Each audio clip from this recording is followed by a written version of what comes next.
Big boss హిస్టరీలోనే సంచలన నిర్ణయం తీసుకున్నారు. సంచలన డెసిషన్ అస్సలు ఎక్స్‌పెక్టే చేయలేదు. ఇటువంటి ఒక ఎపిసోడ్ రాబోతుంది అని చెప్పనేసి.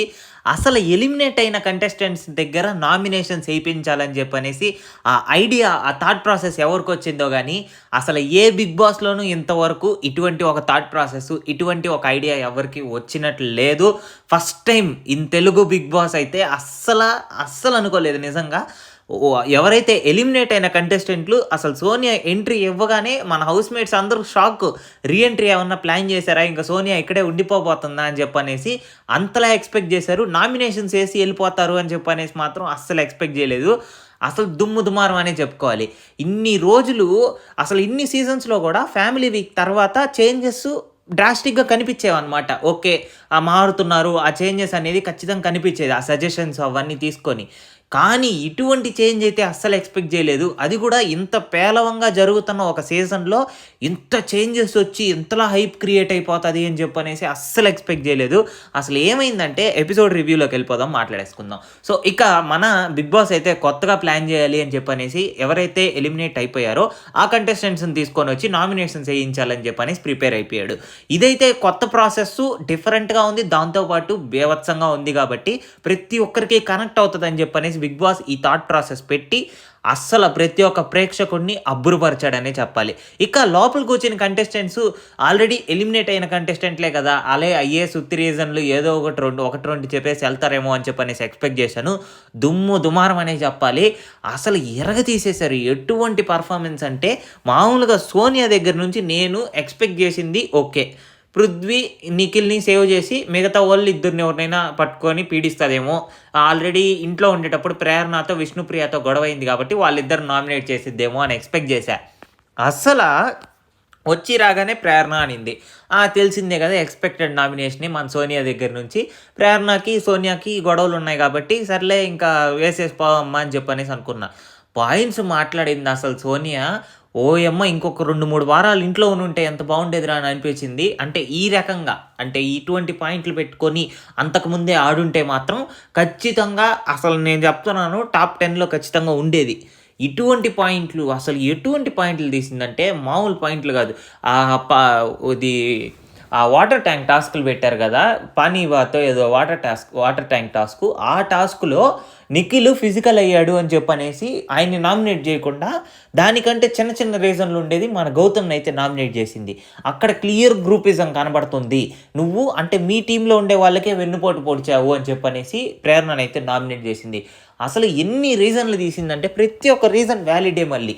నోరు ఇష్టం వచ్చినట్టు మాట్లాడతావు. ఎప్పుడంటే అప్పుడు. అది అందరికీ తెలిసిందే. కాకపోతే ఏంటంటే ప్రేరణ మంచిది అనే ఒక అపోహ ఏదో బయట సృష్టించేసి పీఆర్ టీమో ఏదో గాని ఆ మాస్క్‌లో బ్రతుకుతుంది గానీ పెద్దగా పెర్ఫార్మన్స్ అంటే ఓకే. అంటే టాస్కుల పరంగా కొంచెం యాక్టివ్‌గా ఉంటది. ఇంట్లో ఏదైనా జరిగితే స్టాండ్ తీసుకుంటది తప్ప మాట అనేయడము, ఇంకోటి కెప్టెన్‌గా ఉన్నటప్పుడు అదే చీఫ్ గెలిచిన తర్వాత కూడా ఆ అధికారం చలాయించడము, అహంకారము ప్రతి ఒక్కటి ఉండేది.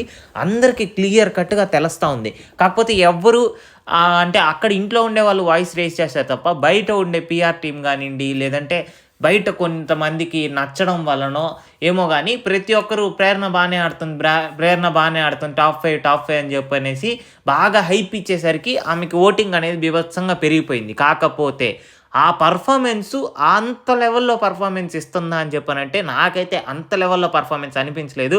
స్టార్టింగ్ కొన్ని వీక్స్ అనిపించింది. పోగా అబ్బా! ఏం లేదులేరా డొల్లా అని చెప్పని అనిపిస్తుంది. ఆమె కన్నా సూపర్‌గా ఆడుతున్న అవినాషు, టేస్టీ తేజ వీళ్ళందరికీ ఇంకా ఓటింగ్ యేసునుంటే బాగుండేదేమో అని అనిపించింది. సో, ఇంకో విషయం అస్సలు సోనియా దగ్గర నుంచి నెక్స్ట్ నామినేషన్ ఎక్స్‌పెక్ట్ చేయలే. ఎందుకంటే పెద్దోడు, చిన్నోడు అని చెప్పనేసి నిఖిల్‌తో, పృథ్వీతోనే పొద్దున్నుంచి సాయంత్రం వరకు గడిపిన మన సోనియా సడెన్‌గా లోపలికొచ్చి నిఖిల్‌నయితే నామినేట్ చేసింది. మొన్న ఎప్పుడో ట్వీట్ యేసిందనుకుంటా ట్విట్టర్‌లో. మాస్క్‌లో నుంచి బయటకొచ్చి ఆడు నిఖిల్ అని చెప్పనేసి.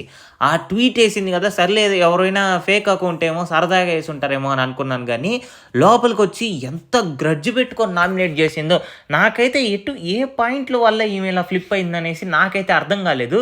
బట్ పాయింట్స్ మాత్రం చాలా వ్యాలిడ్‌గా చెప్పింది. నిఖిల్ దగ్గర ఇంకా అవకాశమే లేదు మాట్లాడడానికి. ఆ లెవెల్‌లో మాట్లాడింది. ఎందుకంటే చెప్పిన పాయింట్స్ అన్నీ నాకు చాలా వ్యాలిడ్ అనిపించాయి. కాకపోతే సమాధానం ఇవ్వలేక సంకోచిస్తూ అక్కడ నిలబడిపోయాడు మా నిఖిల్. ఎందుకు మాట్లాడుతున్నానంటే ఈ పాయింటు, సో యష్మి విషయంలో ఏదైతే ఉందో నిఖిల్‌కి తెలుసు యష్మికి ఆ ఇంట్రెస్ట్ ఉంది అని చెప్పనేసి. కానీ ఇక్కడ యష్మి కూడా ఫ్లిప్ అయింది నిఖిల్ మీద. ఇన్ని రోజులు నిఖిల్ నిఖిల్ నిఖిల్ అని చెప్పనేసి తిరుగుతా ఉన్నాను. ప్రతి ఒక్కరికి అర్థమైంది, ఇంట్రెస్ట్ ఉన్నట్టు చూపించుకుంది, తను చూపించింది. అందరికీ జనాలు చూసే వాళ్ళకి ఎలా అర్థమైంది నిఖిల్ మీద మన యష్మికి ఇంట్రెస్ట్ ఉంది అని చెప్పనేసి అందరికీ తెలిసింది.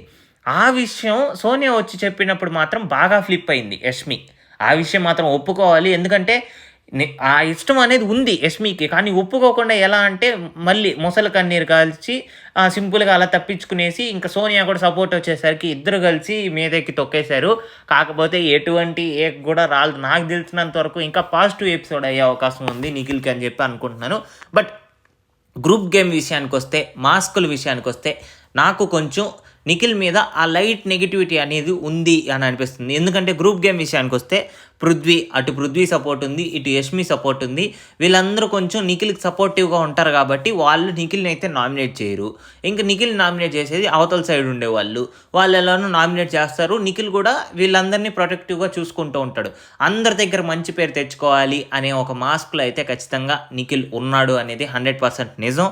దాంతోపాటు ఏంటంటే సో ఎక్కడైనా ఏదైనా వార్నింగ్ ఇచ్చుకోవాలన్నా కానీ, ఏదైనా డిఫెండ్ చేసుకోవాలన్నా కానీ కొన్ని పాయింట్స్ అలా తిరగమరిగి ఆయనకి ఎలా అయితే అనుకూలంగా అనిపిస్తుందో ఆ పాయింట్స్తో మాట్లాడడం మొదలు పెడతాడు. సో ఇలా కొన్ని నెగిటివ్ పాయింట్స్ అనేది ఉంది. నెగిటివ్ లేని వాళ్ళు ఎవరు ఉండరు, ప్రతి ఒక్కరికి నెగిటివ్ పాయింట్స్ ఉంటాయి. సో అలాంటి నెగిటివ్ పాయింట్స్ని కూడా ఇక్కడ డిఫెండ్ చేసుకోలేకపోయాడు.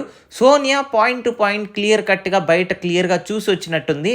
మామూలు పాయింట్స్ పెట్టలేదు. నాకైతే 100% అని అనిపించింది. ఇంకో విషయం, మనకు లైవ్ చూసుంటే తెలుసుంటుంది. ఎందుకంటే గౌతమ్తో కొంచెం క్లోజ్ అయ్యాడు నిఖిల్. ఎందుకంటే వాళ్ళ మదర్ వచ్చి లైవ్లో చెప్పినారు ఇలా 24/7 చూసుంటే మీకు అర్థమవుతుంది. ఎందుకంటే లైవ్లో వచ్చినప్పుడు వాళ్ళ మదర్ క్లియర్ కట్గా చెప్పారు. మనకి ఎపిసోడ్లో కూడా చేశారు అది. సో గౌతమ్ని నామినేట్ చేసేటప్పుడు కొంచెం జాగ్రత్త, గౌతమ్ని ఎక్కువ గొడవ పెట్టుకోవద్దు అని చెప్పనేసి. అది ఎందుకు అన్నారు వాళ్ళ మదర్కి తెలుసు, మనకి తెలుసు. ఎందుకంటే మనం బయట చూస్తున్నాం కాబట్టి గౌతమ్కి ఏ రేంజ్లో పాపులారిటీ పెరిగింది అని చెప్పనేసి మనకు తెలుసు కాబట్టి వాళ్ళ మదర్ కూడా చూసుంటారు కాబట్టి చెప్పింది ఆ సజెషన్ అనేది. అది వరల్డ్ వైడ్ అంతా టెలివిజన్ రియాలిటీ షో కాబట్టి ప్రతి ఒక్కరికి కనెక్ట్ అయింది. ఆ విషయము మన నిఖిల్కి ఎలా అర్థమైందో ఏమో కానీ గుడ్ మార్నింగ్, గుడ్ నైట్లు ఇవన్నీ చెప్పడం మొదలుపెట్టాడంట. గౌతమ్తో కొంచెం క్లోజ్ అవ్వడం. ఈ విషయం మీద మన గౌతమ్ కూడా ఒక మంచి అడ్వాంటేజ్ తీసుకున్నాడు. నిఖిల్ మీదకి వెళ్ళిపోయి అంటే నువ్వు ఈ గుడ్ మార్నింగ్లు, గుడ్ నైట్లు చెప్పేది అంటే నాకు క్లోజ్ అవుతూ ఉండేది మీ మదర్ ఇచ్చిన సజెషన్ వల్లనా, ఏదో నీకుండే ప్రేమ వల్ల కాదా అని చెప్పనేసి నైస్గా ఆ పాయింట్ని కూడా యూజ్ చేసుకున్నాడు. నిఖిల్ ఫ్లిప్ అయ్యాడని చెప్పనేసి మరోసారి ప్రూవ్ చేశాడు అనమాట క్లియర్ కట్గా. సో ఇంకా పాయింట్లెస్ అయిపోయిన నిఖిల్ ఏమీ వాదించలేక అలా నిలబడిపోయి నామినేషన్ అయితే యాక్సెప్ట్ చేసి బయటకు వెళ్ళిపోయారు. అసలు ఆ సోనియా గారు కూడా ఆ కొట్టే విధానంలోనే ఎంత గ్రడ్జ్ పెట్టుకుందో క్లియర్ కట్గా అయితే అర్థమైంది. నెక్స్ట్ మన బేబక్ వచ్చింది.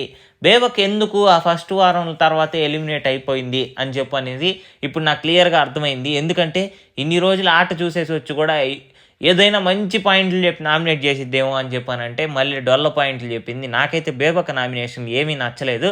ఎందుకంటున్నానంటే సో ఫస్ట్ మన పృథ్వీని నామినేట్ చేసింది. పృథ్వీని నామినేట్ చేసిన రీజన్ వచ్చేసి ఏదైతే పాయింట్స్ ఆమె చెప్పి నామినేట్ చేశాడో అప్పుడెప్పుడో ఫస్ట్ వీక్లో అయిపోయిన నామినేషన్. ఇన్ని వారాల్లో గేమ్ ఆడలేదు, మధ్యలో కొన్నిసార్లు అగ్రెసివ్ అయ్యాడు, కొన్నిసార్లు బూతులు మాట్లాడాడు.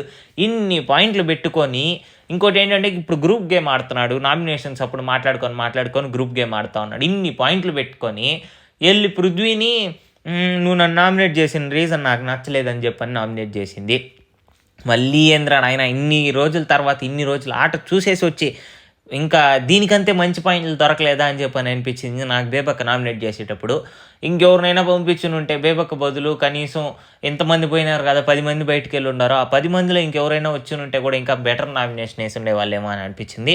నెక్స్ట్ నిఖిల్కి వేసిన పాయింట్, అది కూడా డొల్ల పాయింటే. ఎందుకంటే మళ్ళీ ఫస్ట్ వీక్లో ఆమెకి ఏదైతే ఎఫెక్ట్ అయిందో దాని గురించే నాకు బేసికల్లీ ఏమర్థమైందంటే బేబక్క గారు ఇది ఒక ఆపర్చునిటీ లాగా లోపలికి వచ్చి ఆమె ఎందుకు ఎలిమినేట్ అయ్యింది అని చెప్పనేసి జనాలకి ఒకసారి ప్రూవ్ చేసుకుందాం అని చెప్పినట్లు అనిపించింది.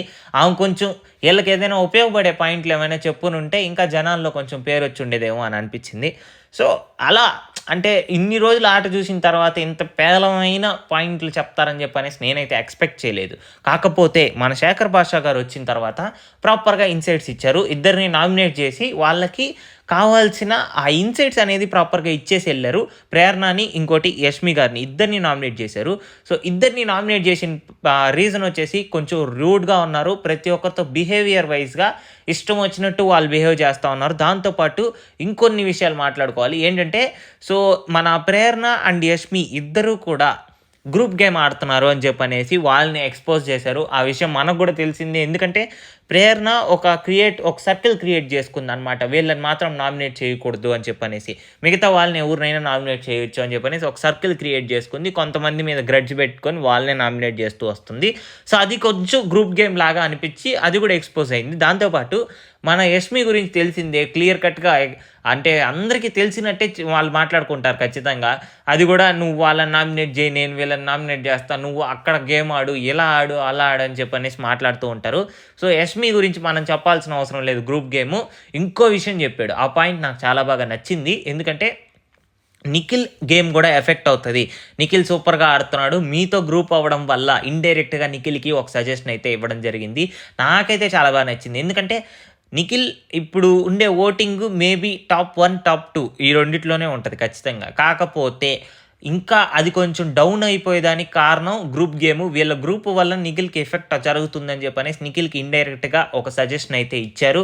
ఆ నిఖిల్ ఆ సజెషన్ని ఎంత బాగా వాడుకుంటే అంత ఫస్ట్ వచ్చే అవకాశం ఖచ్చితంగా ఉంది. సో ఇంకో విషయం, మన బిగ్ బాస్ అయితే సోనియా గారికి థ్యాంక్స్ చెప్పారనమాట లోపలికి వచ్చినందుకు. అంటే మిమ్మల్ని చూసి నేను చాలా ఆనందిస్తున్నాను మీరు లోపలికి వచ్చిన దానికి, దాంతోపాటు మీరు నామినేషన్ వేసిన దానికి థ్యాంక్స్, సహాయం అదే ఇట్లా నామినేషన్ ప్రాసెస్లో పాల్గొన్న దానికి థ్యాంక్స్ అని చెప్పి అన్నాడు. ఈ థ్యాంక్స్ ఎందుకు చెప్పాడు తెలుసా? అసలు ఆమె వల్ల ఈరోజు ఎంత టీఆర్పీ వచ్చింది. అసలు ఈరోజు ఎపిసోడ్కి అయితే మామూలు టీఆర్పీ ఉండదు. ఖచ్చితంగా ఆ హైప్ అనేది సృష్టించింది కాబట్టి ఖచ్చితంగా బిగ్ బాస్ అయితే థ్యాంక్స్ చెప్పుకున్నారు. దాంతోపాటు మిగతా వాళ్ళు కంటెస్టెంట్లు చాలామంది రేపు ఒక 3-4 రాబోతున్నారు. వాళ్ళు కూడా ఇద్దరు నామినేట్ చేసి పోతారు. ప్రతి ఒక్కరు నామినేషన్స్లో ఉండే ప్రతి ఒక్కరు మన ఓజీ క్లాన్ ఏదైతే ఉందో అప్పుడు స్టార్టింగ్లో, అంటే వైల్డ్ కార్డ్స్ కాకుండా ఆ క్లాన్లో ఉండే వాళ్ళే. సో నామినేషన్స్లో ఎవరెవరు ఉన్నారని చెప్పనేసి ఫోటోలు అయితే పెట్టాను, చూసేయండి. సో మరిన్ని బిగ్ బాస్ అప్డేట్స్ కోసం మన ఛానల్ని సబ్స్క్రైబ్ చేసుకోండి. Subscribe to Telugu talks.